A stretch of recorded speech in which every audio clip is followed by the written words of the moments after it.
Todos acharam? João capítulo 1.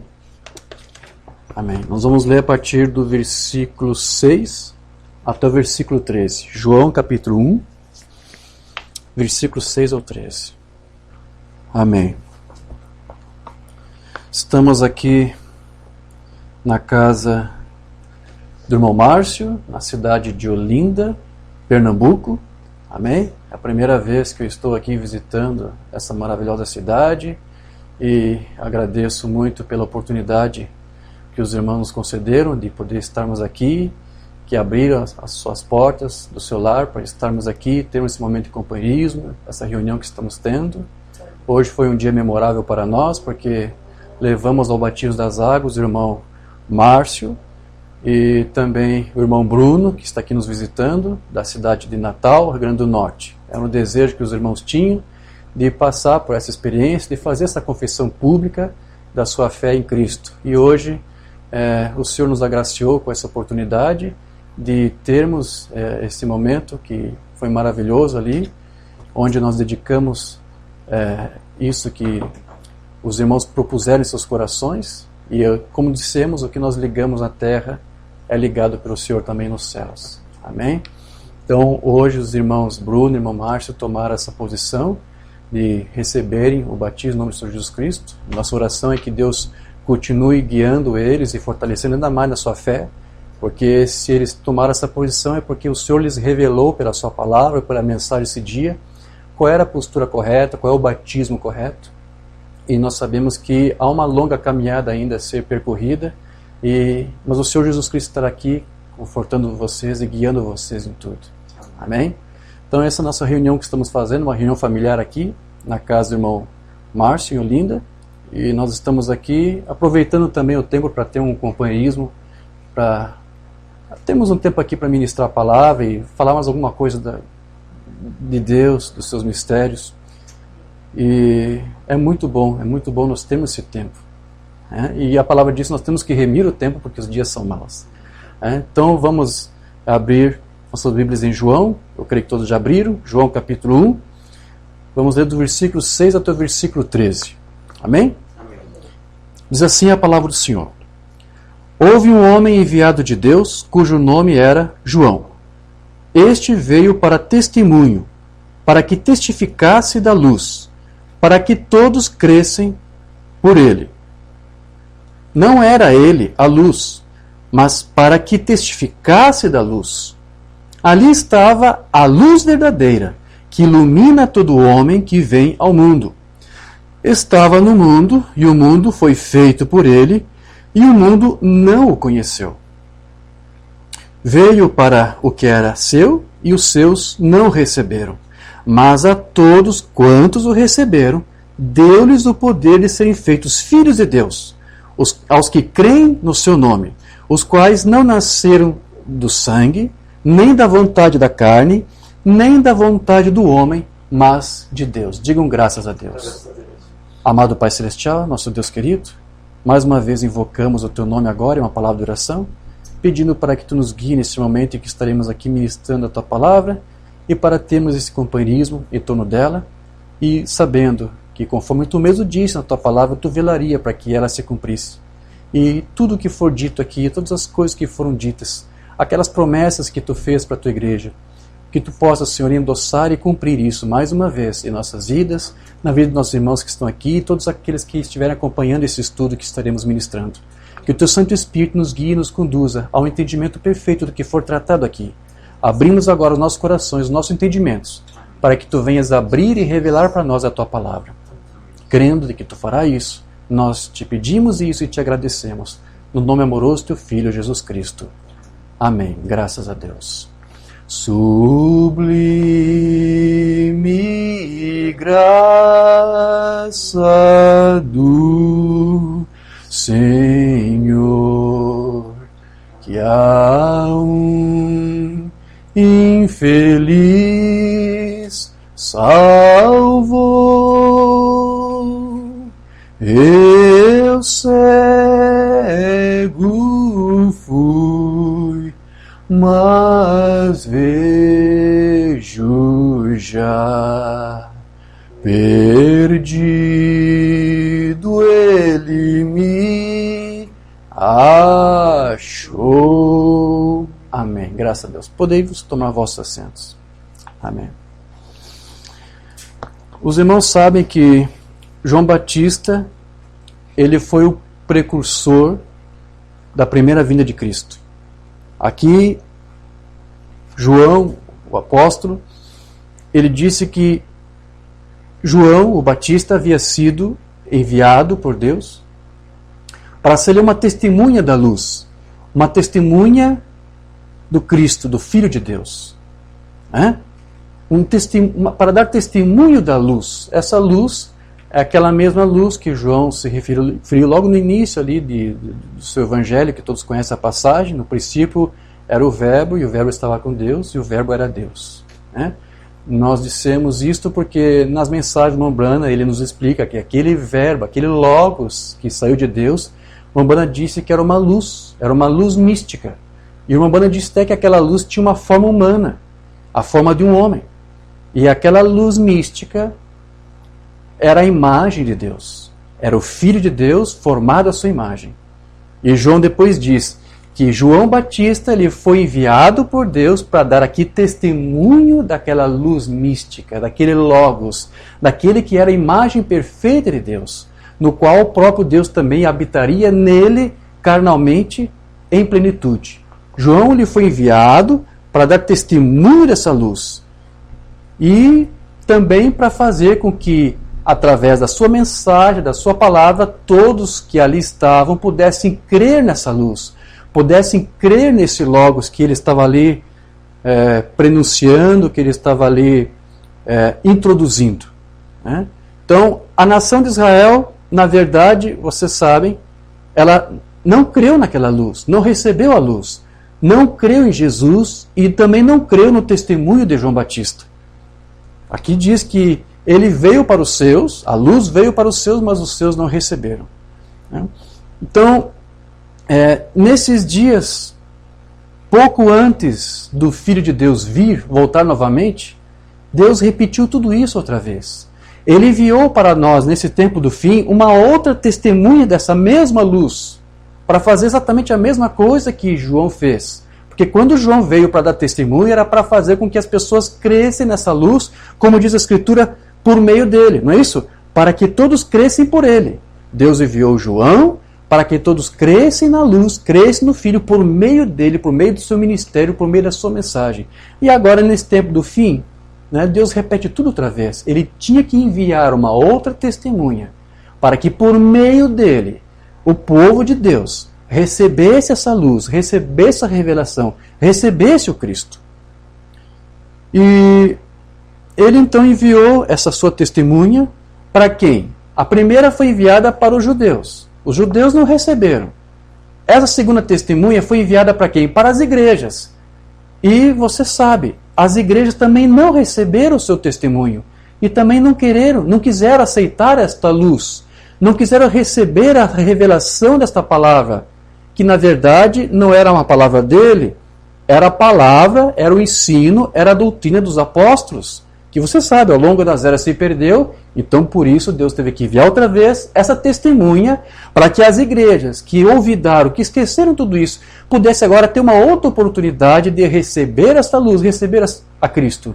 Mas exatamente como Israel, que não recebeu a luz, nem o testemunho daquele que testemunhou dela, que introduziu, da mesma forma as igrejas também não receberam essa luz, não receberam essa palavra e não receberam essa testemunha que Deus enviou.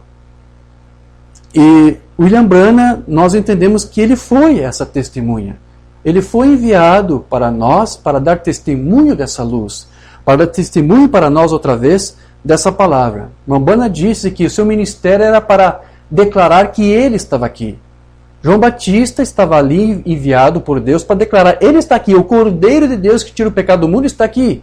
E agora essa outra testemunha veio e disse a mesma coisa, o Cordeiro está aqui, o Filho de Deus está aqui, na forma do Espírito Santo, operando de uma forma peculiar. Ele promoveu perante a igreja a manifestação através dos seus sinais que apareceu no seu ministério, com sinais, com prodígios, com maravilhas, para dar testemunho de que Cristo, de que a sua parúzia, que nós estudamos, A sua presença estava aqui em meio à igreja. Mas as igrejas, como eu disse, não receberam. Porque essa presença não era exatamente da maneira, e essa palavra não era exatamente o tipo de palavra que as igrejas queriam que fosse. Porque não era da maneira como eles determinaram que deveria ser.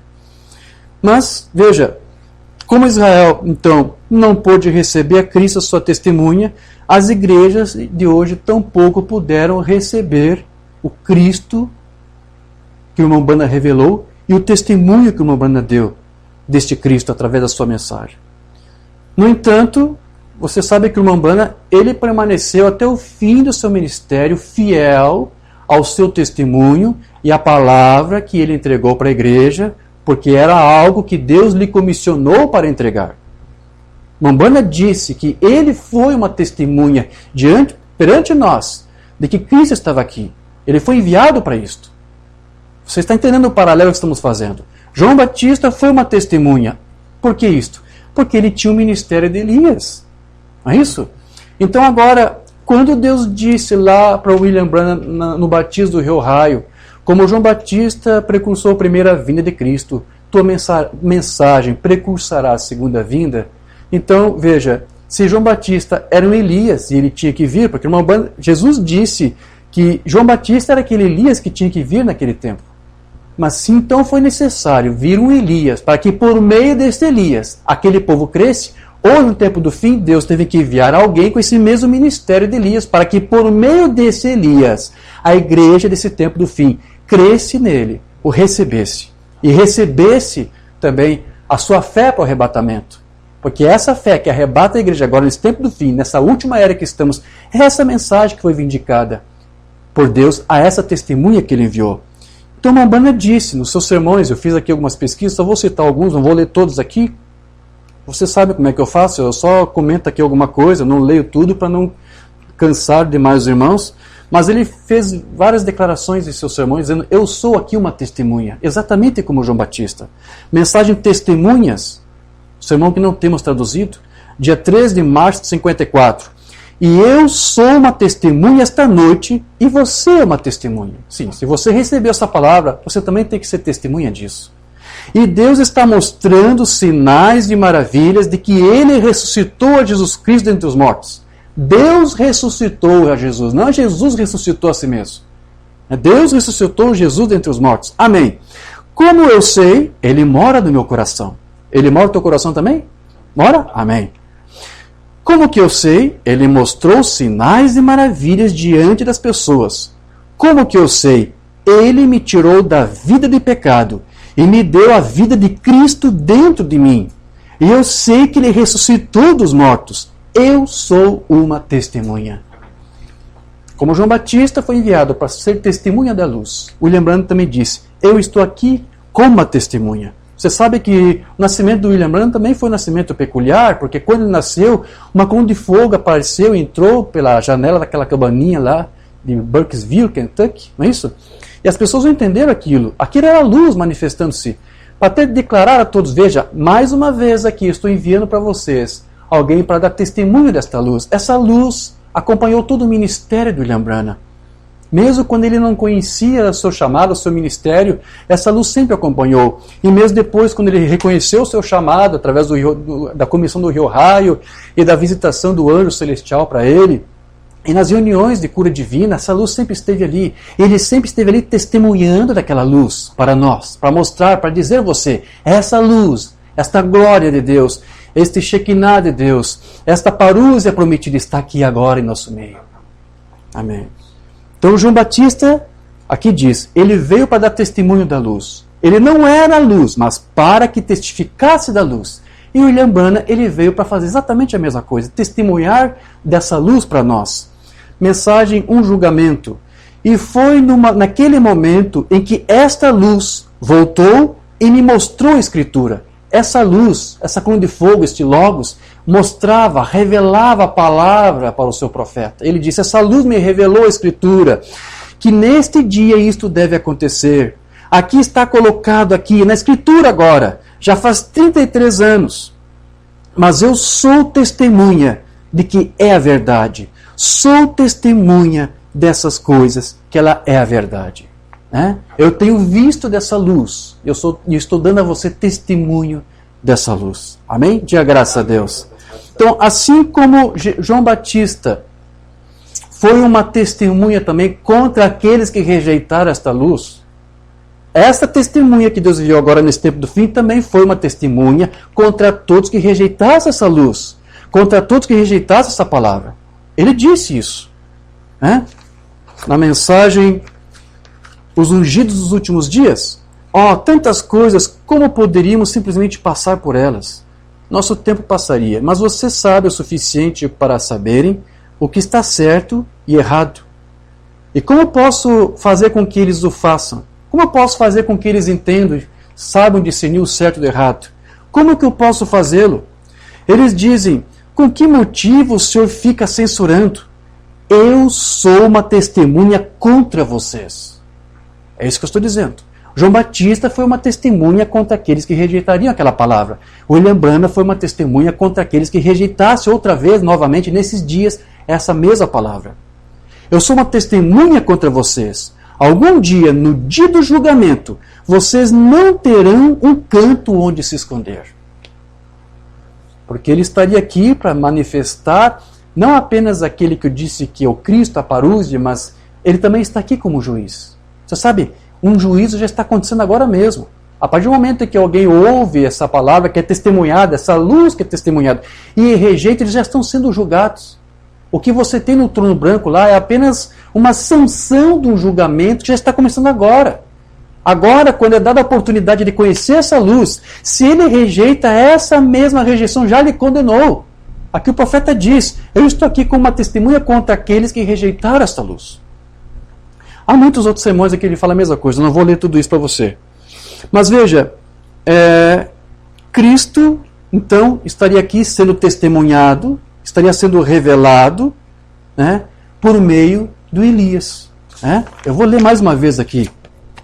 Este veio para testemunho, para que testificasse a luz, para que todos crescem por ele, por meio dele. Né? Então, para que eles tivessem naqueles dias a revelação de quem é Cristo, eles tinham que aceitar isto por meio de um ministério, por meio daquela testemunha. E hoje, para você saber o que é Cristo, quem é Cristo e como ele está se revelando, você só vai ter essa revelação, esse entendimento, se você receber isto por meio dessa testemunha que ele enviou. E como eu disse, é a mesma testemunha daquele primeiro que esteve lá na primeira vinda, ou seja, que era o ministério de Elias. Deus usou este mesmo ministério para agora, nesse tempo do fim, testificar para nós. Então, é através do Elias, teria que ser por meio de Elias, que a igreja hoje receberia essa luz e também testificaria dela. Então foi necessário, nesse tempo do fim, Deus ter nos enviado um outro profeta com o mesmo ministério de Elias, para que por meio dele os crentes recebessem a Cristo e essa palavra que vai lhes dar a fé para o arrebatamento. A fé que vai arrebatar a igreja está nesta palavra que ela está testemunhando agora. A fé de arrebatamento está nesta mensagem. Mensagem, o anjo de Deus. Agora, você crê em Deus, não crê? Amém. Agora, assim como você tem crido em Deus, creia em mim. De que aquele anjo de Deus desceu e me disse isso. Você já ouviu a história, ouviu, irmã? Você já ouviu a história de como isso veio? De que o anjo do Senhor veio até mim? Sim. Enquanto eu estava no quarto, desde menino, eu tive um chamado para mim. Eu estava no quarto, espaço em branco na fita, e alguém batendo bem no chão, um ser sobrenatural veio entrando no quarto. Um anjo disse que foi enviado da presença de Deus. E ele disse, se você fizer com que as pessoas creiam em você e for sincero quando você orar, nada estaria diante de sua oração, nem mesmo o câncer. Então, você me perguntaria, todo mundo está bem? Todo mundo está são, irmão Branham? Aqueles que te ouvem? Todo mundo que realmente crê, fica bem, fica são. Milhares foram curados. E da mesma forma hoje, querido, todos aqueles que ouvem a esta testemunha, todos aqueles que dão crédito a essa testemunha que Deus enviou também ficam bem, também são curados, também são restaurados. Amém? Você está entendendo isso? Então veja, foi necessário um Elias lá no início, para que por meio dele eles pudessem receber a Cristo, a crer em Cristo. E da mesma forma hoje, foi necessário enviar uma testemunha com esse mesmo ministério de Elias. E todos aqueles que crescem em Cristo por meio desse Elias ficariam bem, ficariam salvos. Amém. Porém veja que João, em nenhum momento ele ensinou para aquelas pessoas ali, para Israel, de que ele era o Cristo. Não. É verdade que eles tinham que crer no testemunho de João Batista para saber quem era o Cristo, porque ele estava ali para isso, para apontar ao povo de Israel o Cristo. Quando o lembrando foi enviado para nós, ele foi enviado com esse mesmo objetivo, para apontar para nós o Cristo revelado na sua palavra. Mas em nenhum momento, como eu disse, João se apresentou como sendo Cristo.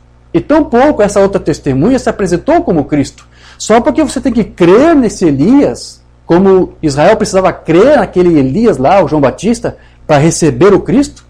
Isso não quer dizer que esse em quem você tem que crer é o próprio Cristo, não. Mas veja, alguns chegaram a pensar e até perguntaram para João, você é o Cristo?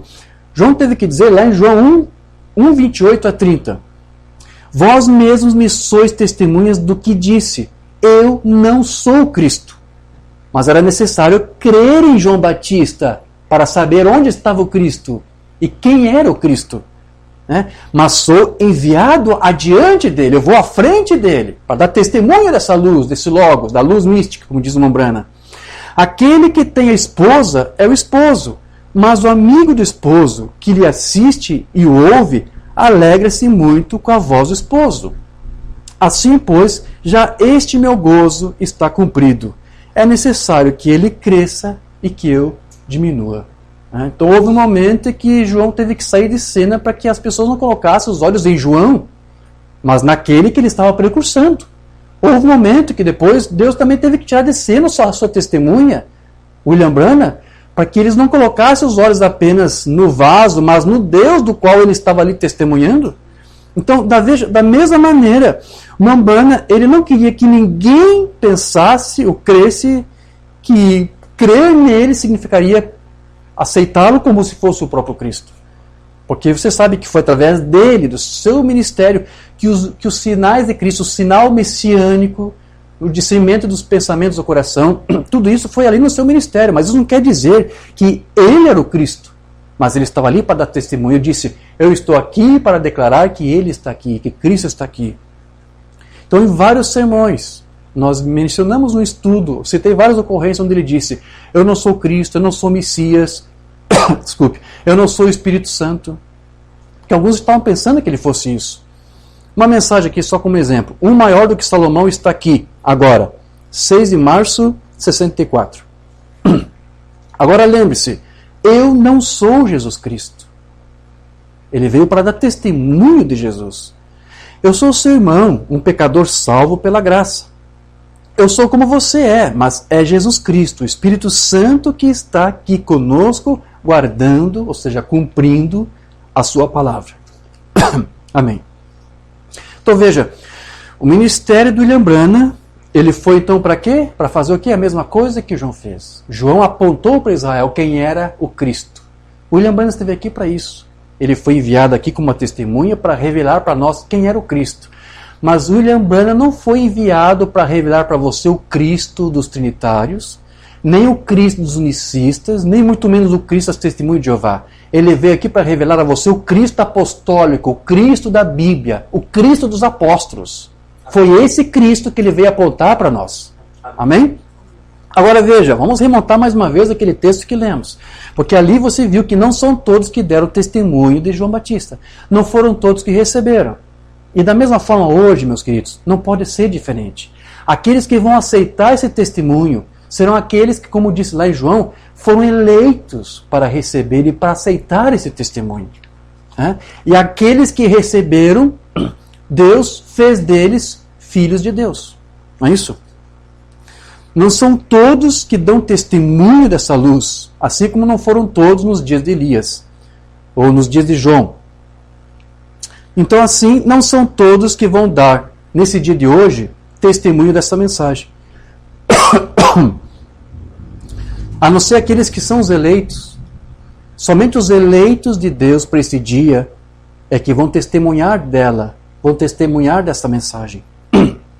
Então veja que isso nada tem a ver com que alguém querer ser membro de uma igreja, ou porque pertence a algum ministério de algum homem específico. Eu pertenço à igreja do fulano, então agora eu conheço, eu entendo, eu recebi, eu aceito, eu sou um eleito, eu sou escolhido, eu sou um filho de Deus. Você não é um filho de Deus porque você pertence a alguma igreja, mas tudo depende o quê? Da eleição. A filiação está atrelada à eleição. Porque somente aqueles que são os eleitos é de que de fato são os filhos de Deus. Amém? Então veja, o apóstolo João ele disse que aqueles que foram feitos filhos de Deus não foram porque isso estava em seu sangue. Não é isso? Vamos ler mais uma vez? Onde que está? Aqui. Mas a todos quantos o receberam, deles o poder de serem feitos filhos de Deus, aos que creem no seu nome, os quais não nasceram do sangue, nem da vontade da carne, nem da vontade do homem, mas de Deus. Ou seja, eles eram filhos de Deus, por quê? Não porque eles nasceram do sangue. O que quer dizer isso? Eles não eram filhos de Deus porque eles vieram de uma linhagem de filhos de Deus.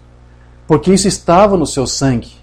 Meu pai foi um filho de Deus, minha mãe foi um filho de Deus, meu avô, meus ancestrais eram filhos de Deus. Então isso tem que seguir, eu sou um deles, então tem que ser um filho de Deus.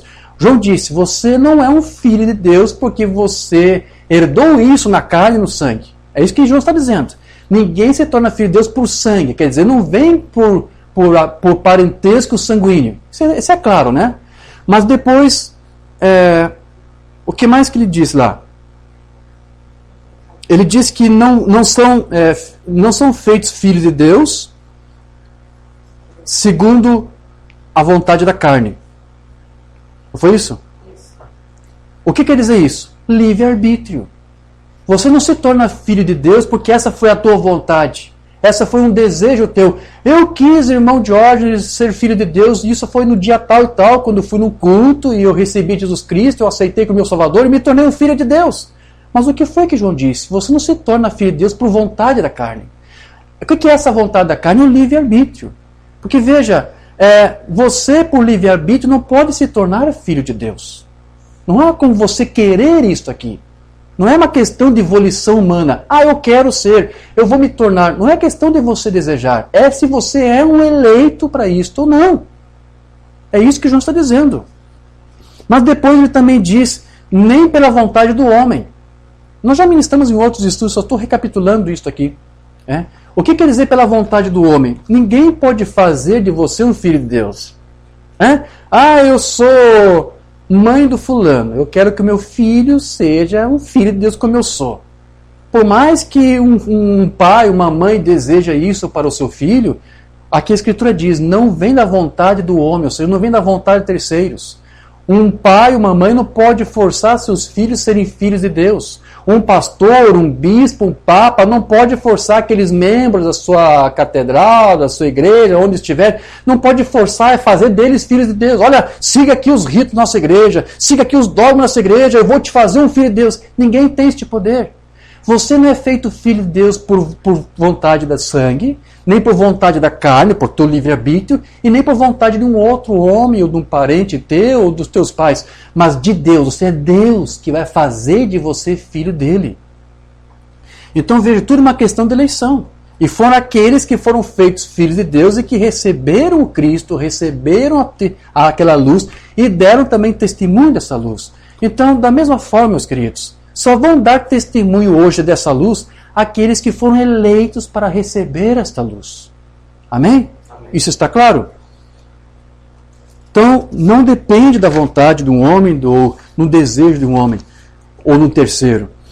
Lá em Jeremias 10, 23, diz assim a palavra do Senhor: Eu sei ao Senhor que não cabe ao homem determinar o seu caminho, nem ao que caminha o dirigir os seus passos. Então, em outras traduções diz, não cabe ao homem determinar o seu destino, não cabe ao homem determinar o seu futuro.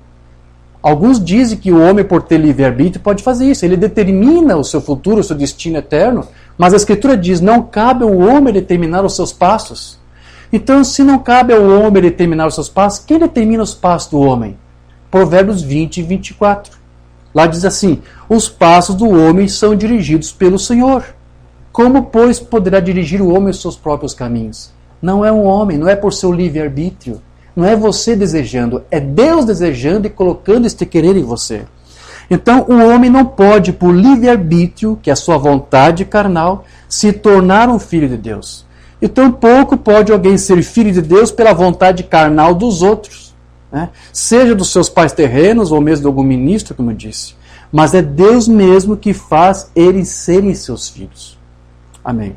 Então, uma pessoa que pensa que ele é cristão simplesmente porque está seguindo a mesma fé dos seus pais. Funcionou para o meu pai, irmão Jorge. Essa fé funcionou para minha mãe, então vai funcionar para mim também. Então eu vou continuar crendo, porque isso vai fazer eu ser salvo também. Salvou eles. Se isso fez deles filhos de Deus, eu vou ter a mesma fé, eu vou fazer a mesma coisa que eles fazem, eu vou fazer tudo igualzinho que eles fizeram e eu vou ser salvo como eles. Umbanda diz nas suas mensagens que é um ledo engano pensar que você vai ser salvo simplesmente porque você está seguindo, ou copiando, imitando a mesma fé de um outro, ou mesmo dos seus próprios pais. Por que isso? Porque Umbanda disse, e ele citava isso de um ministro, eu vou ler aqui, que Deus ele não possui netos, ele só possui filhos. Amém? Porque todos nós seríamos netos de Deus. Não é verdade? E o Umbanda diz que alguns que por crerem dessa forma, não, eu sou salvo porque eu estou na mesma igreja que os meus pais estão, porque o meu vizinho crê, eu vou estar junto com ele, eu vou crer, eu vou ser salvo assim da mesma forma como ele. As pessoas que fazem isso só porque eles veem um testemunho de um outro, imita e copia esse testemunho do outro. O Umbanda chamava essas pessoas de crentes pela metade. Crentes nascidos pela metade. Porque eles são crentes de uma certa forma, mas a coisa é pela metade, a coisa fica pela metade. Por que isso? Porque eles estão se firmando não num testemunho pessoal, não numa experiência pessoal deles. Eles se firmaram no que os outros creram e confiaram naquela experiência. E João disse, você não é filho de Deus pela vontade de outro, não por sangue, né? Nem por você mesmo, mas por Deus. Umbanda disse numa mensagem que não temos traduzida, Conferência com Deus, 8 de janeiro de 60, não foi traduzido ainda. Muitas pessoas são nascidas pela metade. São crentes, nascidos de novo, digamos assim, pela metade. São netos, como disse David du Plessis, o ministro da Assembleia de Deus. Foi ele que disse isso. Deus não tem netos, Deus só tem filhos. A Umbanda gostou dessa frase desse ministro. Como disse du Plessis outra noite, Deus não tem netos, ele só tem filhos e filhas. Mas quando se trata de um neto, que é simplesmente trazido por porque sua mãe foi pentecostal ou seu pai foi pentecostal, ele se torna parte da igreja? Não, Senhor. Ele deve nascer exatamente como seu pai nasceu, porque Deus não tem netos. Ele tem que ter a experiência própria. Ele não pode entrar na experiência do papai ou na experiência da mamãe. Você deve ter a sua própria experiência. Diga isso, eu devo ter a minha própria experiência. Esse foi o nascimento deles. E quanto a você? Não basta você apenas se amparar na experiência do outro, você tem que ter a tua própria experiência. Sabe? Você também deve ter o nascimento. Deus não reconhece netos. Ele não tem nenhum. Eles são todos filhos e filhas. Você diz, bem, eu nasci e minha mãe e meu pai eram metodistas e eu fui levado para a igreja metodista. Isso está tudo bem, mas você é um neto. Até que você nasça do Espírito de Deus. Então você não é mais um neto, agora você é um filho de Deus. Então veja que as pessoas que vivem uma igreja apenas por causa da influência de algum outro são os que uma banda chamavam de pessoas que nasceram pela metade.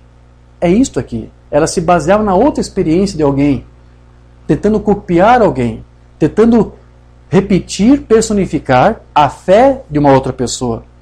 Então, elas estão ali, pela experiência delas, não estão tendo experiência pessoal realmente. Estão se baseando na experiência de um outro. Está dando certo para ele, vai dar certo para mim. Muitos, Umbanda fala que muitas igrejas estão dessa maneira. São crentes nascidos pela metade, disse Umbanda. Então, eles vivem dessa forma, e o que significa também que eles podem viver uma vida que não vai corresponder com a palavra. Porque eles não estão se baseando numa experiência pessoal, mas apenas na experiência de um outro. Né? Eles ainda estão correndo, inclusive, até mesmo o risco de serem seduzidos por um outro espírito. ao invés do Espírito Santo. Porque eles estão apenas amparados de uma outra coisa, uma experiência que um outro teve. Então, não importa quanto tempo alguém assim permaneça numa igreja, a menos que haja uma verdadeira transformação, cedo ou tarde, essa pessoa ela vai acabar voltando para o mesmo lugar de onde ela saiu. Porque ela não teve uma experiência que lhe firme, que lhe dá uma posição. Mensagem Espíritos Sedutores, de 55. Nosso Pai Celestial, quando vemos esses espíritos sedutores sobre as pessoas, e sabendo que estão menosprezando as coisas de Deus, eu rogo, Deus, que Tu consigas cada homem e mulher aqui dentro hoje. Deixa que seja este dia, Senhor, quando compreenderão que suas vidas não correspondem com a palavra, porque estão se apoiando em uma outra coisa. Não tiveram a sua própria experiência ainda com essa palavra. E que tenham ouvido o errado, que o diabo os tem aquietado com revistas e de história verdadeira, tolice apodrecidas do mundo, e com a apresentação de filmes, e com a televisão imunda. Ó Deus, coisas tão impossíveis de um cristão ver. Deus, isso nos dá náusea. Tu disseste que isso te dá náusea, como vômito. Tu disseste, o cão volta ao seu vômito, e o velho porco volta ao seu lamaçal. O velho cão vomita algo. Ver uma pessoa nascida pela metade, que supõe-se ser cristã, que se põe ser nascida, mas não, é um hipócrita. Vem ao altar como se fosse vomitar o mundo. Ainda continua a mesma coisa, volta e come a coisa novamente. Ó Deus, limpa a tua casa, Senhor. Aleluia. Envia o Espírito Santo em tal convicção à moda antiga, a ponto que limpe o apetite da pessoa e limpe sua alma, e a limpe completamente, e a faça uma criatura que siga rumo ao céu.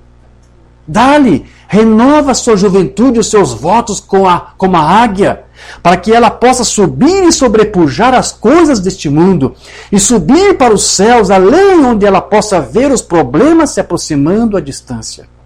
Amém. Conceda, Senhor. Então veja, cada um deve ter então o que? A sua própria experiência. Não é isso? E não basear-se na experiência de algum outro. Ou mesmo em sensações. Não basta você se basear em alguma sensação, sentimento, um pelo arrepiado. Não é isto. A vida com Cristo, um testemunho de alguém que nasceu de novo, não se resume a sensações ou apenas algumas experiências que alguém teve algum culto. Isso tem que ser algo muito mais profundo. A verdadeira experiência que Deus quer que você tenha é a Cristo vivendo na tua vida através de você. Falando através de você. Temos ministrado isso diversas vezes em vários estudos. Então, é essa verdadeira experiência que o cristão tem que ter. Tem que ser algo que seja realmente palpável, que o marque definitivamente. E que seja uma vindicação também bíblica, que venha da palavra. Porque é a palavra de Deus que deve ser a única base e fundamento do cristão. Amém? Uma mensagem não traduzida por nós ainda. Debate sobre línguas ou discussão sobre línguas, de 60. A Escritura é absolutamente a nossa base. Não podemos basear nossa salvação em sensações, ou em experiências de outros, ou em nossa própria experiência, como sensações. Não. Tem que ser na palavra de Deus. Porque essa é a verdadeira marca. Amém. Então veja, todos os profetas que foram enviados de Deus tiveram as suas experiências com Deus, tiveram seu encontro com Deus. Todos os profetas de Deus tiveram face a face com Deus. Moisés teve face a face com Deus. William Branham esteve face a face com Deus. Mas William Branham disse que isso não é só para profetas. Você, ele não disse ali, nós lemos, você é uma testemunha. Você também tem que estar face a face com Deus. Você tem que ter a tua experiência pessoal com Deus. Meu pai teve, minha mãe teve, isso é maravilhoso. Mas e quanto a você? Eu sou crente como eles, isso não é o suficiente. Você tem que ter essa experiência. Você tem que estar face a face com Deus. Mamãe diz aqui, Moisés, era um homem chamado por Deus, um profeta. Enquanto ele estava sendo chamado, sendo profeta, ele teve que ter uma experiência sobrenatural. Para ser um profeta, ele teve que encontrar-se com Deus face a face e conversar com Ele. E outra coisa, o que ele disse tinha que acontecer, ou ninguém teria acreditado nele. Portanto, ninguém tem o direito de se chamar assim até que ele tenha falado face a face com Deus. Na parte de trás, de um deserto, em algum lugar, onde ele conhecesse o próprio Deus. E todos os ateus do mundo não poderiam explicar nada longe disso. Ele estava lá, ele sabia que isso aconteceu. E todo cristão deve ter essa experiência. De qual experiência? De ir para o deserto, de falar com Deus, estar face a face com Deus. Antes de dizer qualquer coisa sobre ser um cristão. Eu sou um cristão, mas você esteve face a face com Deus? Você teve essa experiência com Deus? Claro, eu pertenço a tal igreja, pertenço a tal ministério, irmão Jorge. Não é disso que eu estou falando. Não é disso que o Lembrança está falando. Você teve o teu contato com Deus face a face? Você teve a tua própria experiência real com Deus? Sua própria experiência. Então veja, a marca do crente é ter a sua vida, ter experiências e sensações baseadas no fundamento da igreja, que é o quê? Qual é o fundamento da igreja? É Cristo. A sua vida, o seu espírito, a sua doutrina, a palavra revelada. Amém? Então, Mambanga ensinava que toda igreja ela está fundamentada sobre uma revelação. E essa revelação é a base da igreja. E Paulo disse que Cristo é o único fundamento, é a única base da igreja. Paulo disse isso. 1 Coríntios 3,10. Vou ler aqui. Segundo a graça de Deus que me foi dada, pus eu, como sábio arquiteto, fundamento, e outro edifica sobre ele. Mas veja cada um como edifica sobre ele. Porque ninguém pode pôr outro fundamento além do que já está posto, o qual é Jesus Cristo. Veja como alguém edifica sobre isso. Não é para misturar, não é para acrescentar alguma coisa diferente ou para tirar ou substituir. Deixe Cristo é fundamento. E qualquer coisa que você colocar em cima, que seja algo que seja condizente a esse fundamento, essa doutrina, essa palavra. Veja como cada um coloque. Porque ninguém deve pôr outro fundamento.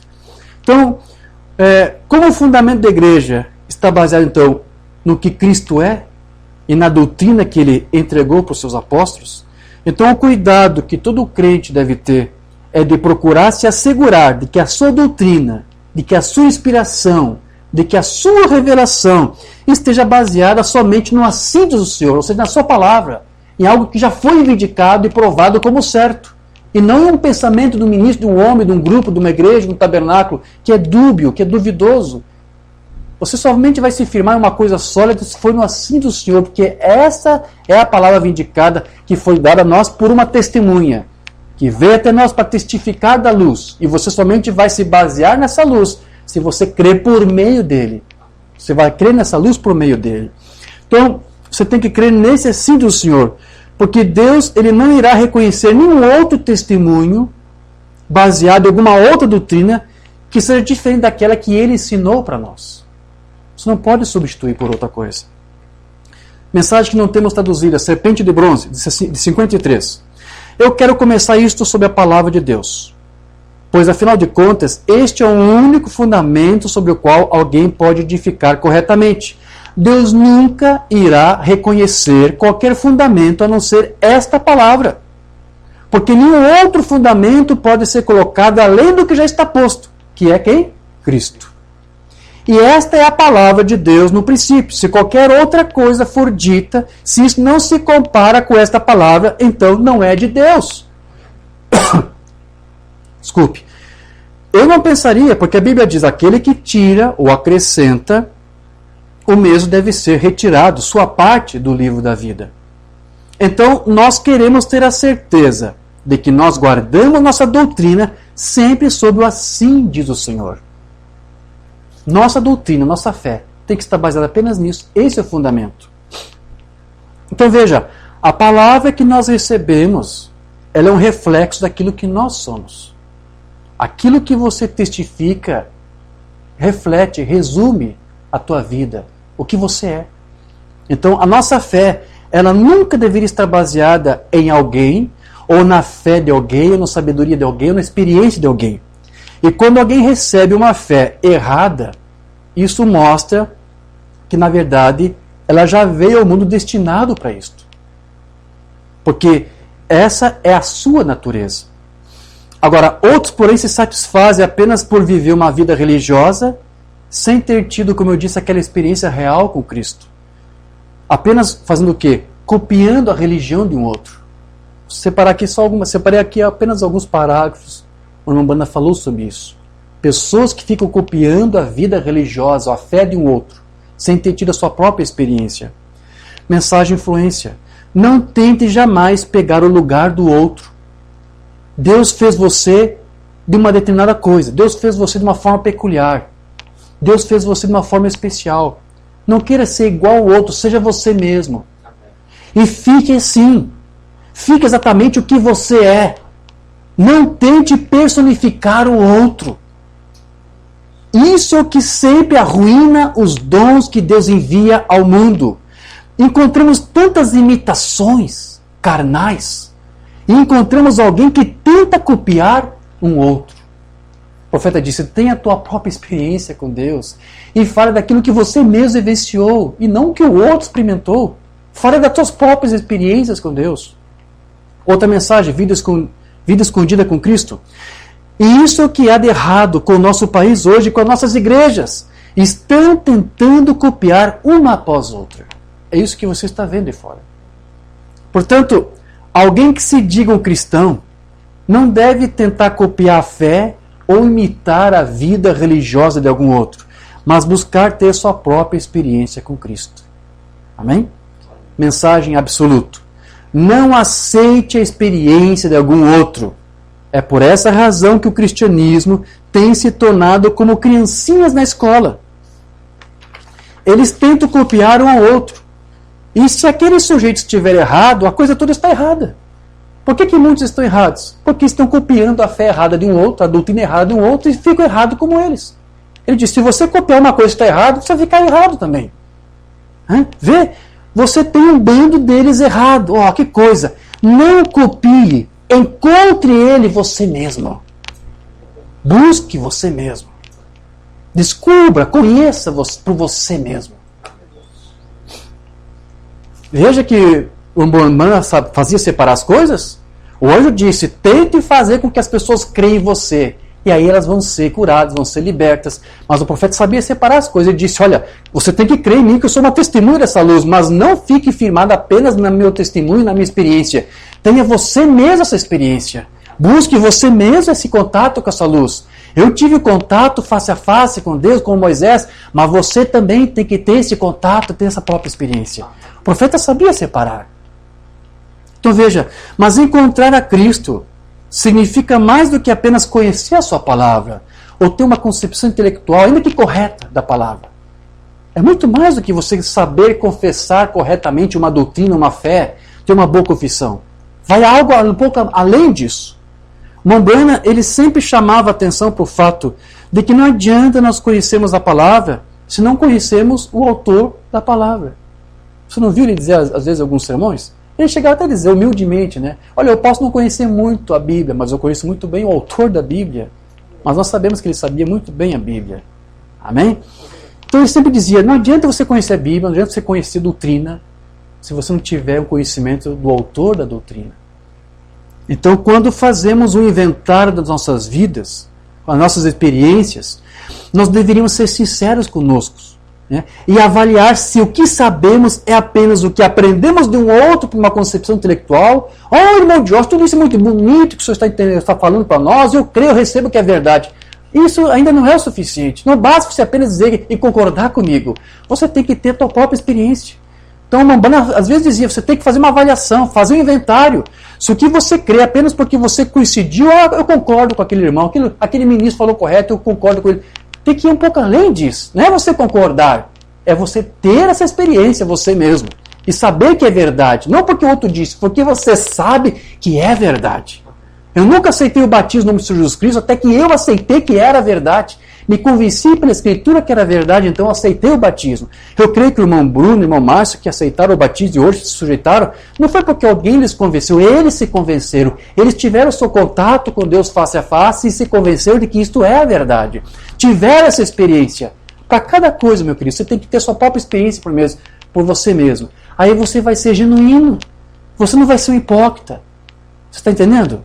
Você sabe do que você está fazendo, do que você está crendo, do que você está confessando. Você teve um contato real e palpável com isso.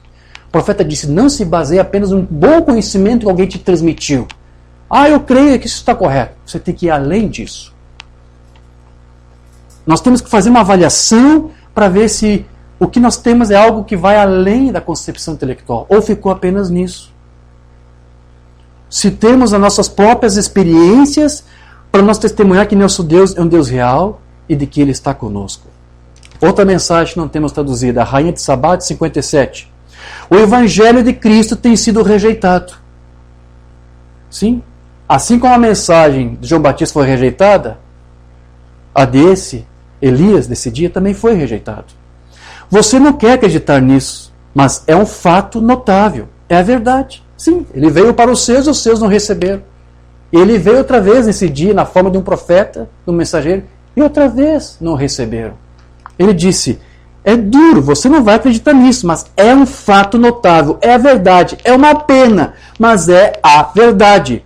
E eu acho que se for esse o caso, cada um de nós deveria fazer um inventário de nossa própria experiência e de nossa própria posição com Deus e ver como ficamos à sua vista. Não por alguma tradição, nem por algum trabalho mental, mas por aquela comunhão fechada, escondida com Deus. Não por causa de nossa concepção intelectual do seu credo, ou do credo da igreja, ou mesmo do conhecimento que tivemos com a palavra, pois algumas pessoas conhecem bem a palavra, mas não conhecem o autor. A Mara disse, muitos conhecem muito bem a doutrina, falam muito bem, corretamente, tem uma confissão doutrinária correta, mas ainda assim não tiveram uma experiência pessoal com Cristo. Não tiveram. Então a Mara diz, temos que fazer um inventário. Se realmente tivemos essa experiência, ou se tudo isso que falamos e confessamos é porque apenas cremos, recebemos aqui na mente e aceitamos, isso fez sentido para nós. Isso tem que ser algo mais do que isso. Não apenas porque você se convenceu, mas porque realmente você se converteu. Não apenas se convencer-se, mas converter-se, ser transformado. Agora, o que significa exatamente dizer que alguém conhece a palavra, mas não conhece o autor dela? O que o Mambani exatamente está querendo dizer com isso? Seria a mesma coisa que Paulo disse para os coríntios. Veja que os coríntios, eles conheciam a palavra, eles tinham comunhão com Deus, eles tinham dons espirituais, eles tinham comunhão com Deus, eles tinham comunhão com a palavra, eles conheciam a doutrina. Mas você sabe que lá em Coríntios, o apóstolo Paulo chega até a dizer, porque eles tinham conhecimento da palavra, porque eles tinham comunhão com o Espírito e dons, ele chegou a dizer, vós sois santuários do Espírito Santo. Isso está lá em 1 Coríntios 3,16. Vocês são santuários de Deus. Mas no mesmo capítulo, versículo antes, ele diz uma coisa que choca todo mundo. Ele diz, vós ainda sois carnais. Mas como é que é isto? Paulo não diz que eram santuários de Deus? Sim. O que quer dizer isso? Que eles tinham dons, que eles tinham os dons, que eles conheciam a palavra, eles conheciam os mistérios. Mas mesmo com tudo isso, Paulo disse, vocês ainda são carnais. Vocês conhecem a palavra, mas vocês ainda não conhecem o autor da palavra.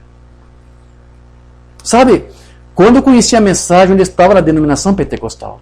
Eu só consegui entender os problemas que eu vivi na denominação pentecostal por causa da mensagem. E quando eu comecei a falar lá, porque era um ministro, e quando eu comecei a falar algumas coisas que o profeta ensinou, alguns ficavam chocados. Uma coisa que mais choca um pentecostal é você dizer para eles, por exemplo, que o Espírito Santo pode estar com eles, pode falar em línguas, e pode ter dons, e pode ter grandes mistérios, e ainda ser carnais. Eles jamais admitem. Eles acham que se eles têm o Espírito Santo, e falam em línguas, e têm dons, eles estão acima de todos. Né? Porque eles têm o Espírito Santo, então são santos, são selados. Mas parece que eles ignoram essa escritura. Coríntios tinha tudo que os pentecostais hoje têm, mas mesmo assim ele disse, vocês são carnais. Vocês não conhecem o autor da palavra. Você tem experiência com a palavra, mas é porque vocês ouviram, e até porque os dons se manifestam, mas ainda falta algo mais. Vocês ainda são carnais. É por isso que Mambani também chamou atenção para isto. Faça um inventário da tua experiência. Você realmente está tendo uma experiência, ou você apenas tem sido como tantos outros? Santuários de Deus até podem ser, mas ainda são carnais. O que fazer para não correr o mesmo risco e imitar os mesmos problemas dos coríntios? Vamos tentar aqui entender aqui algumas coisas. Veja que quando Paulo disse que os coríntios ainda eram carnais, ele tentou dar alguns exemplos para eles. Vou provar para vocês que vocês ainda são carnais. Mas para não deixar eles tristes depois que ele diz, olha, mas vocês são santuários de Deus, tudo bem. Mas eles eram carnais. Ele deu uma prova. Que prova que ele deu? Se você pegar o contexto ali, eu tenho ouvido vocês dizerem, eu sou de Cefas, eu sou de Apolo, eu sou de Paulo, eu sou de Cristo. O que é isto? Vocês são carnais dizendo isto. Por que isto? Porque eles estavam achando que eles eram cristãos por se identificar por alguém que eles estavam seguindo. Ah, porque eu sigo Paulo. Ah, porque eu sigo Apolo. Ah, porque eu sigo fulano, eu sou cristão. Eles estavam sendo carnais. E todo alguém que diz para você, eu sou crente da mensagem porque eu sou seguidor do ministro tal, do tabernáculo tal, do campo tal, são carnais ainda. Porque estão se identificando com isto. Quando você tem uma experiência com o autor da palavra, você vai se identificar realmente com ela. E não vai dizer, eu sou isso, eu sou crente por causa do pastor que eu me sirvo, ou por causa do campo a qual pertenço. Não é isto. Você está agindo como os coríntios. Podem ser até santuários de Deus, mas ainda são carnais. Esse foi um exemplo que Paulo deu para eles. Vocês são carnais porque vocês têm atuado dessa forma. Vocês não entenderam o cristianismo ainda. Vocês não estão identificados com Cristo. Vocês estão se identificando com uma outra coisa. Né? Então, se eles realmente conhecessem a Deus, eles não estariam colocando os seus olhos nos vasos, mas no Deus que usa aqueles vasos. Né? João disse, convém que ele cresça e que eu diminua. Saiu de cena, para que eu não colocasse os olhos no vaso. Mambrano também não está mais entre nós. Deus teve que recolher o seu profeta para que as pessoas não colocassem seus olhos neste vaso, mas no Deus que usou o vaso, a luz do qual esse vaso esteve aqui para testemunhar. Então veja, uma outra característica de um crente carnal é de que ele tentará, como eu disse, vamos retomar mais uma vez, ele vai tentar copiar ou personificar a vida do cristão, ao invés de ter Cristo mesmo vivendo em si. Ele vai estar apenas copiando a experiência de um outro. Deixa eu ler aqui uma mensagem de Mambrana. Não sei se temos traduzido essa. Ouvindo, reconhecendo e agindo sobre a palavra de Deus. A mesma coisa com Esaú e Jacó. Esaú parecia um homem melhor. Ele se estabeleceu e fez coisas caritativas, ou seja, fazia caridades. Ele cuidou do seu velho pai cego, trouxe a ele um veado e cuidou dele, e era um bom rapaz. Há muitas coisas que os crentes carnais fazem na linha da religião. Ajudam sociedades, pagam as contas do hospital para as pessoas que não podem pagar, e coisas religiosas, mas não é disso que eu estou falando. Moabe era bom, uma grande nação, um irmão para ele, e Jacó tinha feito de tudo. Ele tinha sido um renegado, mas ainda assim ele tinha uma coisa a conseguir, que era obter aquela promessa, aquele direito de primogenitura. Aqui vem Israel, os filhos de Jacó, com o mesmo objetivo. Agora, quem estará certo? Balaão construiu sete altares. Em Israel, havia 7 altares também. Balaão ofereceu 7 sacrifícios de animais limpos. Israel ofereceu 7 sacrifícios de animais limpos. A mesma coisa. Até aí, se o tomassem ritualmente, Moabe era tão religioso quanto Israel. E Esaú tão religioso quanto Jacó. E Caim tão religioso quanto Abel. Mas é a eleição que é válida. É a eleição que faz a diferença. Não adianta ficar copiando o que um outro fez. Ou porque dizer, eu sou crente porque meu pai é, meu bisavô é. Deus não tem netos. Você já entendeu isso. Isso é a eleição. Alguém pode copiar tudo. Pode personificar tudo. Fazer exatamente igual a tudo que os filhos de Deus fazem. Porém, há uma coisa que eles não podem copiar. Há uma coisa que eles não podem personificar, que é a eleição. Você não pode personificar isto. Ou é um eleito, ou não é um eleito. O resto, tudo pode ser imitado. Cânticos, hinos, templos, construções, obras. Você pode copiar tudo que os outros fazem. Mas isso ainda não prova nada. Então, e o filho da eleição? Ele é alguém que vive totalmente separado das coisas carnais do mundo. Enquanto que o crente carnal jamais poderá ser comparado a ele, ainda que Deus possa até encontrar alguma utilidade em alguém assim. Porém, a sua fé ela será bastante restringida, será bastante limitada, não podendo ir além do que a sua própria capacidade limitada que eles têm para crer. Mas mesmo assim, Deus ainda pode tirar algum proveito, mas será bastante limitado, porque a sua própria capacidade para receber essa luz é limitada. Deixa eu ler isso aqui, preste bem atenção no que o profeta vai dizer aqui para nós agora. Isso aqui é importante. A palavra de Deus chama para uma total separação da incredulidade. Todos esses crentes, nós poderíamos continuar por horas. Todos estes eram como um monte de dinheiro no seu bolso, nas mãos de Deus. Você tira um monte de moedas. Há moedas de 1 centavo, há moedas de 10 centavos.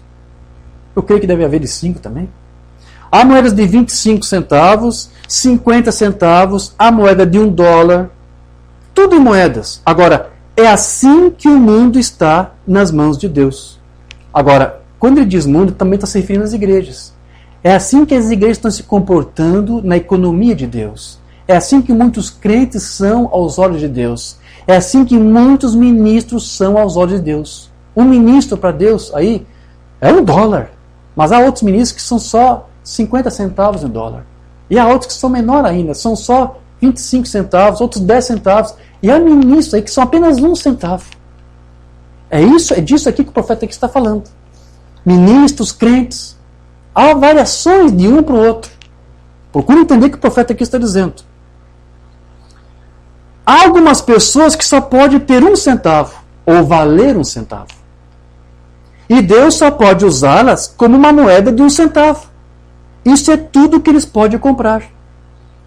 Agora, não os rejeite, não os trate mal, não fale mal deles por causa disso. Não os rejeite. Se eles não conseguem crer na verdade real, não as despreze. Não os expulse e diga que não estão dentro disso, porque Deus usa centavos às vezes, mas ainda que vai ser limitado. Entende? Por que o irmão Bruno não pôde ser batizado lá mesmo na terra dele? Por que ele teve que sair do Natal para vir até aqui, ou eu teve que vir lá do Rio Grande do Sul até aqui para batizá-lo? Porque na terra dele só havia ali alguns centavos. Você está entendendo o que eu estou dizendo? Ele não está rejeitando aqueles que ficaram lá, que ele deixou lá para trás. Né? Mas são centavos. Ele queria algo mais do que isso. Né? Ló, o que Ló era? Ló era apenas 1 centavo. Abraão era $1 de prata. Então era preciso uma centena de Lós para fazer um Abraão. Assim como seria necessário muitos ministros de 1 centavo, de 5 centavos, para formar um que pudesse batizar os irmãos que foram batizados hoje. Sem crentes carnais nunca ficarão na presença de um cristão genuíno que esteja separado das coisas carnais do mundo, vivendo em Cristo Jesus, onde a palavra pode fluir através dele. Ele só pode tirar o valor de 1 centavo. Né? Alguns ministros ali vão dizer para você, olha, seja batizado no nome do Senhor Jesus Cristo. Mas não aceite aquela palavra do irmão Branham quando ele disse, agora nós temos 2, o Pai, e do Pai veio a luz, que era o Filho de Deus. Aquilo foi um erro. Por que eles dizem isso? Porque eles não conseguem crer em tudo que está ali. Então são como 1 centavo, 5 centavos. Né? Então, o que você vai tirar do ministro de 1 centavo? Só 1 centavo, é só o que ele tem para te dar. Mas você recebe uma palavra que foi plenamente aceita e recebida, você lucra muito, você recebe, você adquire muito com isto. Você está entendendo a figura que o profeta está fazendo? Estamos aplicando para você entender isto. Ele só pode tirar 1 centavo, um valor de 1 centavo. Isso é tudo que ele tem. Então você vê as pessoas que dizem, eu não creio em curas, eu não creio nessas coisas. Só sei que é 1 centavo. Pode ser um crente, mas é um crente de 1 centavo.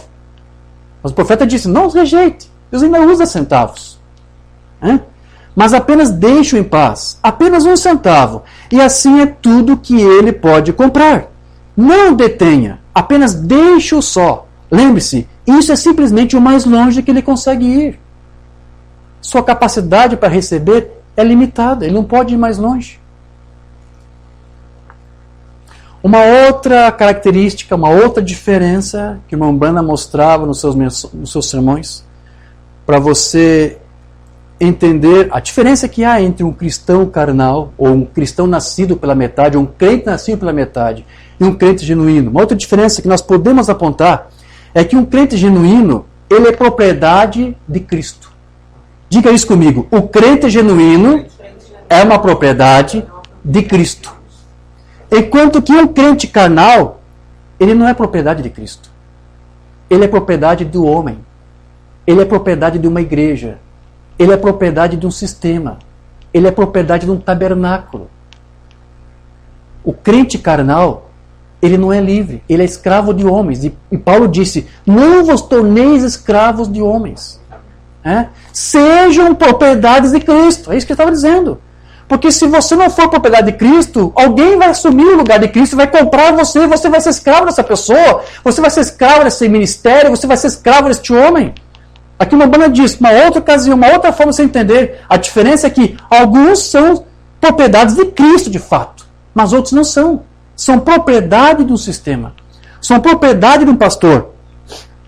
Eu lembro de uma ocasião onde eu fui ministrar lá na igreja do pastor Walter, e de noite eu tinha que pegar o ônibus de volta para minha terra, para Santiago. E uma irmã me convidou para jantar na sua casa, porque ela disse que a sua mãe queria me conhecer. Então depois do culto, alguém me levou até a casa dela, e depois ela mesma se comprometeu de me levar até a rodoviária. Tudo bem. Eu fui lá e ela fez uma mesa farta com muita comida. E a família, a mãe, os irmãos eram crentes da mensagem. Só que de um outro grupo, de um outro sistema. Está entendendo? Essa irmã que me convidou, ela cria como nós, ela recebia essa palavra, essa mensagem. Então, quando eu cheguei lá, a mesa estava farta e a sua mãe estava ali, cumprimentei, conversei com ela. Eu também falei um pouco da mensagem, porque eu tinha acabado de sair de um púlpito. A adrenalina estava toda, eu estava ainda com a mente focada naquela palavra que nós ministramos e que foi uma bênção para todos ali que receberam. E fui falar um pouco e aquela irmã não se sentiu à vontade com aquela palavra. Inventou uma desculpa, se reclusou no seu quarto e ali ficou. Você sabe quantos ali almoçaram, jantaram conosco naquela mesa? Uma mesa farta, nunca vi tanta comida. Aquela irmã fez tudo sozinha. Sabe quantos estavam ali jantando comigo? Além da irmã que me convidou, só uma filha que ela pediu para estar ali com ela, conosco. E ela só esteve porque ela não era crente da mensagem. Se ela fosse uma crente da mensagem, também não estaria ali comendo conosco.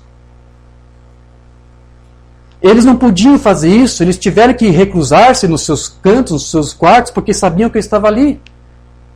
Eles não podiam comer comigo porque, veja, eu quero que você entenda isso, eu não estou censurando essas pessoas. Paulo, irmão Branco aqui diz, não os despreze, não os rejeite, mas por que eles atuaram daquela forma? Porque são escravos de homens. Seus ministérios doutrinaram a agir-se e a comportar dessa forma.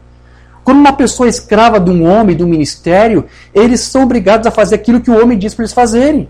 Eles só podem crer naquilo que eles dizem que é correto. E se alguma coisa que uma banda diz que eles não concordam, eles dizem para eles não crerem no que uma banda disse. E eles aceitam, porque eles são escravos daquele homem. São escravos daquele sistema. E eles são obrigados a fazer o que eles fazem. E eles fazem, eles seguem a risca o que eles dizem, são escravos. Essa é uma das diferenças entre um crente que foi propriedade de Cristo e um crente que é uma propriedade de um ministro, de um homem. Faça dessa forma, só creia no que eu digo. Não, mas o Umbanda não disse aqui, esqueça, isso aí foi um erro do Umbanda. Eles aceitam, porque são escravos do homem. Não pode aceitar. Crente carnal. Não tem uma experiência com o autor da palavra. Podem ter muito conhecimento, mas eles não conheceram ele, não tiveram uma experiência, não estiveram face a face com ele. Então eles são escravos. O que o sistema diz para eles fazerem, eles fazem. Eles dizem para eles com quem tem que ter companheirismo e com quem eles não devem ter companheirismo. Eles dizem no que eles devem crer e no que eles não devem crer. Mambano diz aqui, ouvindo, recebendo e agindo, de 60. Quando às vezes me refiro a uma condição de igreja, ou uma denominação, ou algo assim, muitas vezes os meus irmãos se enganam comigo quando eu digo isso. Não me refiro a homens cheios do Espírito, que se mantêm como pastores e alimentam o rebanho de Deus, que são ordenados pelo Espírito Santo para fazer isso. Eu estou falando de crentes carnais que tentam assumir o lugar desses homens. E nós verificamos que Esaú realmente representou o crente carnal. Ele era um homem terrenal. E era da terra, e era muito inclinado a ser religioso. Veja, todo crente carnal, ele é bastante religioso. Mas lembre-se que ele jamais vai conseguir ser aquele artigo genuíno. Apenas tenta copiar isto. Ele teve a sua religião exatamente como o mundo tem hoje. A maioria das pessoas com quem você fala, elas têm uma religião de algum tipo.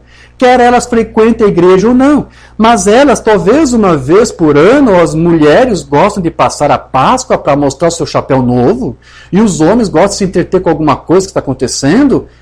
Eles serão como um bebê, dispersos, e terão seu nome colocado no livro da igreja. E eles são propriedade da igreja. São propriedade do homem. E fazem o que o homem lhes manda fazer. Fazem o que a sua igreja lhes diz que tem que ser feito. Eu nunca poderia passar por isso. O homem não é propriedade da igreja. Nem é o homem propriedade do Estado. O homem é propriedade de Deus. Filhos e filhas de Deus. Amém? Veja, esses irmãos foram batizados hoje. Você não são minha propriedade só porque eu os batizei. Vocês são propriedades de Cristo. Vocês confessaram publicamente que Ele comprou vocês. Vocês são propriedade dele. Não de homem, não de grupo nenhum. Amém? Amém? É com Ele apenas que vocês estão identificados. O homem é propriedade de Deus. E nós pertencemos a Ele porque somos comprados com bom preço. Olha que preço maravilhoso. O Filho de Deus. Amém. Então, foi por essa razão que o Mambama ensinava que todos os avivamentos, eles sempre produzem gêmeos. Porque os crentes carnais e espirituais, eles sempre andam juntos. Onde um tenta personificar o que o outro faz. Citei alguns aqui, mas acho que não vou ler todos os parágrafos. Só um aqui eu acho basta. Ouvindo e recebendo e agindo. Então nós verificamos que cada avivamento que já nasceu no mundo produz gêmeos. Isso mesmo. Todo avivamento tem gêmeos. Eles têm um grupo lá dentro que são crentes carnais e um grupo de crentes espirituais. Ok. A igreja de Éfeso, outra mensagem. Agora, como eu disse para começar, antes que comecemos isso de novo, todo avivamento produz um par de gêmeos. Um deles é um homem espiritual e o outro é um homem natural da terra. Ok. Então, quando Paulo disse aos coríntios que ninguém deveria pôr outro fundamento além daquele que já havia sido posto, o qual era Cristo, é porque os crentes carnais, eles possuem, na verdade, essa tendência natural, inata, inclusive, de substituir o fundamento e colocar outra coisa no lugar. Porém, não pense que isso era um privilégio apenas daquela igreja lá gentia de Corinto. Você sabe que os judeus fizeram a mesma coisa. Os hebreus fizeram a mesma coisa. Né? Por causa da sua arrogância e porque eles tinham dificuldade de aceitar que eles ainda precisavam aprender algo. Lá na carta que foi escrita aos Hebreus, capítulo 5, os hebreus, quem são os hebreus? Israel, judeus, certo? Uma carta escrita para os judeus. Vamos ver o comportamento dos judeus? Temos muitas coisas que dizer para vocês, e difícil de explicar, porquanto vós tendes tornado tardios em ouvir. Quem? Os gentios? Agora? Está falando de judeus. Os judeus também tinham a mesma dificuldade que os coríntios tinham lá. Vocês são tardios para ouvir. Há muitas coisas que eu queria explicar para vocês, judeus. Pois, com efeito, quando deviam ser mestres, pelo tempo que vocês têm aliança com Deus, a lei, por tanta coisa que vocês sabem, vocês já eram para ser mestres. Atendendo ao tempo decorrido, tendes novamente necessidade de que alguém vos ensine de novo quais são os princípios elementares dos oráculos de Deus. Assim vos tornasse como necessitados de leite e não de alimento sólido. Então, em outras palavras aqui, o que o autor aqui estava dizendo é, olha, eu gostaria de tratar com vocês, hebreus, das coisas de Deus mais profundas, dessa luz que Deus revelou para nós nesse dia, mas ao invés disso, vocês preferem ficar apenas tratando da sombra da lei. Né? Então, ao invés de vocês buscarem algo mais, vocês ainda estão marcando passo no mesmo lugar.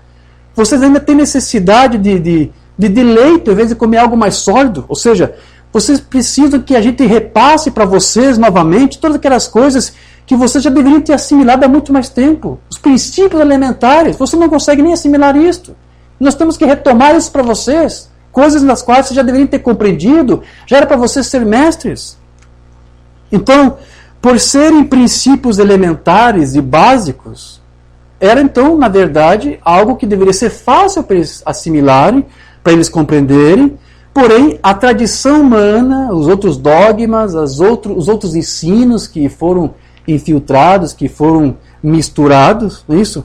Fez com que eles ficassem longe de uma concepção correta da palavra. Até mesmo daquilo que deveria ser óbvio para eles. Eles não conseguiam. A tradição fazia com que eles ficassem cegos para algumas coisas que eram tão simples. E aqui o autor disse, nós temos que repassar tudo isso para vocês. E você veja que nos nossos dias de hoje, no natural, no espiritual, essas coisas estão se repetindo. Está acontecendo. Estou criando aqui apenas uma introdução para um quadro aqui para você entender do que estou me referindo. Foi essa semana que eu estava vendo uma rede social. Eu não sei ouvir tudo. Foi um áudio que está sendo muito divulgado nas mídias. Eu creio que no WhatsApp, mas foi no Facebook que eu vi, do Alexandre Garcia, o jornalista, que eu creio que vocês todos conhecem, muito conhecido. Qual era o áudio que estava divulgando? São muitos, né? Ele fala muita coisa boa, mas tem um áudio que está ganhando aí bastante repercussão. Eu acho que foi um áudio que ele produziu no ano passado. Ele divulgou um estudo numa universidade dos Estados Unidos, onde esse estudo dizia que os seres humanos eles já nascem biologicamente com sexos definidos, macho e fêmea, assim como todos os outros seres, como os animais, como os orangotangos, como todos os tipos de animais. Eles têm o seu macho e têm a sua fêmea.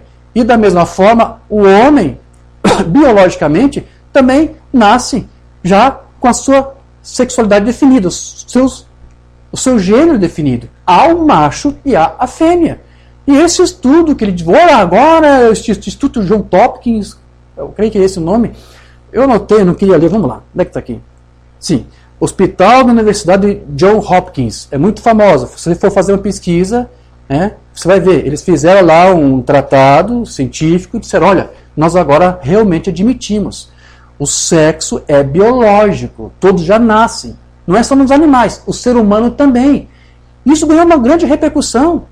Mas por quê? Isso é tão óbvio, não é? Até uma criança sabe disso. Que o pai não é mãe e que a mãe não é pai. Ele sabe diferenciar essas coisas. Até uma criança sabe a diferença. Mas por que um estudo agora recente teve que ser divulgado e teve que criar todo esse alarme? Porque Alexandre Garcia, quando divulgou esse estudo, foi para contrastar com uma ideologia que foi inventada, chamada ideologia de gênero, onde eles dizem que, na verdade, não existe gênero masculino e feminino, que o sexo, na verdade, não existe. Os aparelhos reprodutores não tem nada a ver com a sexualidade. Depende da pessoa que quer se decidir se é macho ou fêmea. Não existe nada disso. Então vem agora um estudo científico para provar uma coisa que é tão óbvia. Isso não era nem para ser comentado, mas porque existe essa falácia da ideologia de gênero, então tiveram que vir à tona agora trazer essas coisas. Porque é tão banal, é tão elementar, na verdade, você precisa saber disso. Precisa saber o que a Universidade John Hopkins falou, com essa descoberta incrível, um tratado imenso. Foram um instituto, foram um chefe de psiquiatria, Isso ganhou a mídia. Escandalizou muita gente que estava dizendo, não, como que é isso? Não, esse povo deve ser xenófobo. Esse estudo tem que estar errado. Mas era tão óbvio, tão claro. Mas, veja, por mais banal que você vê, agora vamos trazer para o espiritual. Você sabia que até dentro da mensagem está acontecendo uma coisa parecida com isso? Meus queridos. Há anos nesse país, nós temos pregado a doutrina da mensagem do William Branham como ele ensinou. Nós tivemos aí nosso irmão Rosane que nos ajudou com o seu ministério, com o seu trabalho, com as suas viagens que ele fez para ajudar todos os irmãos que quisessem ser ajudados para compreender a mensagem, porque muitos aprenderam tudo errado, ensinaram tudo errado para eles. Então ele teve, depois nós também ajudamos, e outros irmãos que estão aí, o pastor Walter, o irmão Mansur, o irmão Brian, o irmão Oliveira, tem nos ajudado a mostrar, através desses ministérios, coisas que são básicas. Mbanda disse, Jesus não é seu próprio pai. Deus não é um como eu sou Deus é um. Deus tem um filho. Esse filho teve uma pré-existência. Não como um filho criado, mas Deus o gerou e Deus fez dele um agente da sua criação. Nós tratamos esse estudo. Um ministro chegou a fazer um vídeo dizendo que você está errado se você dizer que o filho teve uma pré-existência. Tivemos que produzir um livro de mais de 50 páginas, com inúmeros parágrafos, Mombrana, onde ele falava que o filho tinha uma pré-existência. Mas veja, essas coisas são banais. Isso são princípios elementares da fé cristã. Jesus não é Deus, mas ele é o Filho de Deus. Isso é uma coisa que todos deveriam assimilar. Mas porque inventaram uma doutrina falsa chamada unicismo e dizendo que o Mombrana pregou isso, nós tivemos que trazer isto, mas não era. Isso não era ser necessário. Aqueles que dizem ser crentes da mensagem se acham à altura superior do que os denominacionais, mas quando você vai ver o que eles dizem, o que eles ensinam, o que eles pensam da mensagem, mostra que eles não tiveram uma experiência com o autor dessa mensagem. O autor apenas tiveram uma concepção denominacional e misturaram com a mensagem e entregaram isso para o povo. E quando nós resolvemos trazer algo assim para clarear, não era necessário, porque eles tinham que saber essas coisas. Então eles começaram a dizer que nós estávamos errados. Assim como o pessoal que crê aí na ideologia de gênero diz que Alexandre Garcia tudo o resto está errado. Você está entendendo? São tardios em aprender, são tardios em ouvir. Agora, por que tudo isso, irmão Jorge, nós te mostramos aqui pelo irmão Brana? Escravos, propriedades de homens. Se eles fossem propriedades de Cristo, esses princípios elementares de Cristo, eles compreenderiam, porque isso provaria que eles teriam uma intimidade com Cristo. Mas porque eles se limitaram em crer na fé do outro, numa fé distorcida do ministro A, B, C, de um grupo A, B, C, então o que você tem é isso que você vê. E quando você tenta mostrar os princípios elementares, eles se escandalizam. Não pode ser, isso tem que estar errado. Você está entendendo? Isso está acontecendo aí fora, no natural. No espiritual, isso está se repetindo também. Diga-me se você está entendendo tudo isso. Então veja, usando as figuras de um jogo de beisebol, Mombrana chega a dizer que alguém que não compreende a questão da divindade, da deidade, não atingiu nem a primeira base. Por que isso? Porque isso é um princípio elementar. Jesus não é o seu próprio pai. Jesus não gerou a si mesmo. Deus gerou o seu filho. São questões básicas, elementares. E o profeta disse, se você não entende isto, você não chegou nem na primeira base. Mensagem não traduzida, visão de Patmos. A maior de todas as revelações é a deidade, a divindade suprema do nosso Senhor Jesus Cristo. Mas não da maneira como eles interpretam. Você não pode chegar à primeira base até que você creia nisto. E muitos não conseguem chegar à primeira base, porque não conseguiram assimilar esses princípios elementares. Portanto, para alguém que vive uma vida religiosa e formal, ainda está muito longe de chegar a essa primeira base. Porque está se baseando no quê? Na fé de um outro, no ensino de um outro, da doutrina de um outro grupo, de um outro ministério. Agora, para o irmão Brana, chegar à primeira base é ir além do conhecimento intelectual de Cristo, mas é experimentar o novo nascimento oriundo dessa revelação de Cristo, pessoal à sua vida. Mas não foi assim desde o princípio, mensagem de 61.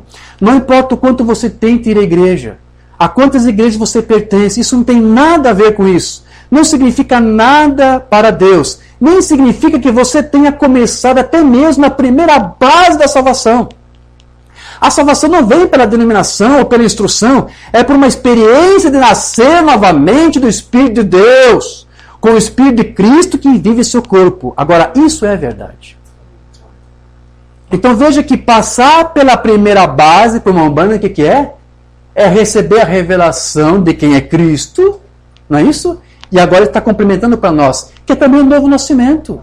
E o que é o novo nascimento, irmão Brana? Vamos ver o que é o novo nascimento, irmão Brana? Ele disse na mensagem, Cristo é o mistério. O que é o novo nascimento, então? Você diria, bem, irmão Brana, o que é o novo nascimento? É a revelação de Jesus Cristo pessoalmente para você. Então, o irmão Brana diz, a primeira base é você chegar na salvação. E você recebe isso com o novo nascimento. E o novo nascimento é quando você tem a plena revelação da deidade, de que é Cristo. Ele juntou tudo isso. Ou eu estou aqui juntando tudo isso para você entender. Tudo isso ainda é a primeira base. Então, se você não tem a revelação exata de Cristo, como é que você vai dizer que você nasceu de novo? Essa é a primeira base ainda. Está complicado, não está? Então, porém, isso vai muito além de uma simples concepção intelectual de quem Cristo é. Porque a revelação de Cristo ocorre quando o crente passa a estar plenamente identificado com Ele, e não identificado com o grupo, como os crentes carnais lá. Vocês são carnais. Eu sou de Apolo, eu sou de Cefas, e alguns dizem, eu sou o crente nascido de novo, sou um crente da mensagem, eu pertenço ao ministério tal, do grupo tal, do pastor tal, identificado com isto. Você tem que se identificar com Cristo. Amém? Já estou encerrando aqui, irmão, não vou me estender muito aqui. Então, Você tem que ter em mente que Deus ele quer que você tenha uma intimidade com a sua palavra e com a revelação de Cristo que foi dada a nós nos últimos dias através deste Elias, que foi a testemunha dessa luz para nós nesse tempo do fim. Dizer que cada um deve ter a sua própria experiência com Deus e não se basear na experiência de algum outro significa que este é o único caminho para que cada cristão possa então atingir a sua maturidade espiritual. Deixa eu ler essa escritura para você e eu vou ler só mais uma coisa aqui e já encerro. Amém. Isso. 1 Coríntios 2, 4 a 8. A minha palavra e a minha pregação não consistiram em palavras persuasivas de sabedoria humana, mas em demonstração de espírito e de poder, para que a vossa fé não se apoiasse em sabedoria de homens, não na experiência dos homens, não no que os outros disseram, para você não personificar os homens, para você não copiar a experiência dos outros, mas aferrar-se no quê? No poder de Deus. Todavia falamos sabedoria entre os perfeitos. Esse é o título da mensagem de hoje, como eu disse, Falamos sabedoria entre os perfeitos. Nós estamos aqui falando de várias coisas. Tratamos de várias coisas nesse estudo. Sobre a doutrina, sobre os princípios elementares, o que é o novo nascimento, que Deus não tem netos, não existe negócio de livre-arbítrio. Mas veja, essas coisas, essa sabedoria que estamos tratando é para com os perfeitos. É para com aqueles que conseguem entender isto. Que chegaram na maturidade para compreender isto. Aí Paulo vai dizer mais aqui. Porém, não há sabedoria deste mundo, nem dos príncipes deste mundo, que se aniquilam, mas falamos a sabedoria de Deus, oculta em mistério, a qual Deus ordenou antes dos séculos para a nossa glória. Amém. Então veja, a palavra que Paulo aqui usou para perfeitos, falando sabedoria entre perfeitos, a palavra no grego lá é teleios. O que quer dizer essa palavra, irmão Diógenes? Ela quer dizer que alguém que não carece de nada necessário para estar completo. Ou seja, ele não carece de nada para ser perfeito, para estar maduro. Significa alguém que é adulto, que é maduro, que é maturo, que é maior de idade. Ou seja, o que quer dizer isso? Alguém que passou pela primeira base. Quando Paulo disse ali, estou tentando falar com pessoas que têm que ser aquelas que nós entendemos que são perfeitos, que são maduros, que passaram pela primeira base. Então, um cristão perfeito é aquele que conseguiu deixar as coisas de menino e superar os princípios elementares da fé. Não tem que entender essas coisas ou tratar essas coisas. Não precisamos tratar disso com você. Se você assimilou, amém. Você já passou da primeira base. Ok? Então ele disse, nós estamos aqui falando da sabedoria entre os perfeitos. E a palavra do grego é isso. Vocês não são mais meninos. Vocês não são mais crianças. Eu não preciso dar princípios elementares para vocês. Vocês têm que ser maduros.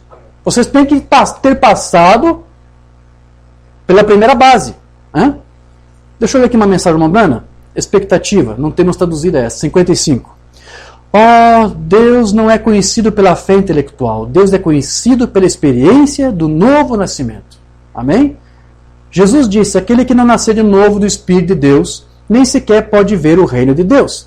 Agora, qualquer estudioso da Bíblia aqui sabe que a palavra ver aí não significa ver com o seu olho, significa entender. Você pode dizer, bem, eu creio que ele é o Filho de Deus. Se você não nascer de novo, você está tomando a palavra de alguém quanto a isso. Estamos voltando àquele mesmo tema. Se você não teve uma experiência real com o autor da palavra, você só vai estar falando uma coisa que você aprendeu com o outro. Uma experiência de um outro, uma confissão de um outro. É a fé de um outro. Mas você mesmo não teve isso aqui. Se você nasceu de novo, você não vai se basear na experiência de um outro. Amém. Bom, não vou ler tudo isso aqui, mas aquele irmão diz mais aqui. A mãe disse assim, a mãe está certa, mas e quanto a você? É uma experiência pessoal de si próprio, de que você tem que nascer de novo, ou você nunca entenderá Deus. Quando você nasce de novo, quando você passa pela primeira base, então você está pronto para passar para a segunda base. Qual é a segunda base, irmão Diógenes? É aquilo que o irmão Márcio perguntou para nós antes do culto. O que é a adoção? É o que vem depois da primeira base, meu querido. Depois que você passa a primeira base, o que vem? Qual é a segunda base? É você preparar-se para a adoção. Apresentar-se a Deus como um filho realmente capacitado. O tipo certo de filho. Porque uma vez que você nasceu de novo, porque você tem a experiência com Deus, por estar face a face com Ele, Ele vai preparar você para que você esteja pronto, para que quando a voz do arcanjo soar, você esteja aqui pronto. Porque o alarido já te deixou pronto para isso. Você só precisa da voz de arcanjo e a trombeta de Deus. Amém? Porque a fé do arrebatamento você já tem aqui. Você só precisa agora apresentar-se como um filho adotado de Deus. Amém, meus queridos? Amém. Se coloque de pé, vamos falar com o Pai. Querido Deus e amado Pai Celestial, louvamos a Ti e Te agradecemos pelo tempo que aqui tivemos para tratar dessas coisas, Senhor, que é tão majestoso para nós relembrar tudo isto, de que assim como João foi enviado para testificar da luz, nesses dias Tu enviou alguém com um ministério parecido, para testificar dessa luz mística. No tempo de João, alguns não entenderam. Nesse dia, muitos também não entenderam. Mas todos aqueles que o receberam, Tu tem feito deles filhos de Deus. Não netos teus. Não porque desejaram isto, mas porque Tu fez deles teus filhos. E nós queremos Te agradecer, Senhor, porque se estamos aqui com esta fé, porque Tu nos deu esta capacidade para assimilar e receber essas coisas. E Tu, profeta, disse, não despreze aqueles que são de 1 centavo, ou 5 centavos, ou 10 centavos. Eles têm sua limitação para compreender, mas Tu ainda pode usá-los, Pai. Teu profeta disse isso. Nós aqui estamos apenas querendo buscar mais de Ti, e compreender mais de Ti, e crescer mais de Ti. É isso que nós desejamos, Senhor. Obrigado por compartilhar conosco nesse tempo dessa sabedoria, desses mistérios.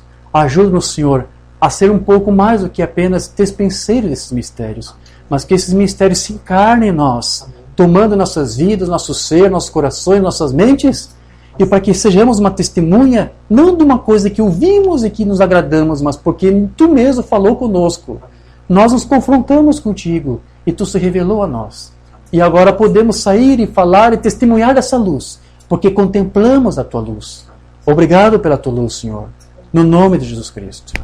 Amém, amém. Graças a Deus. Graças a Deus.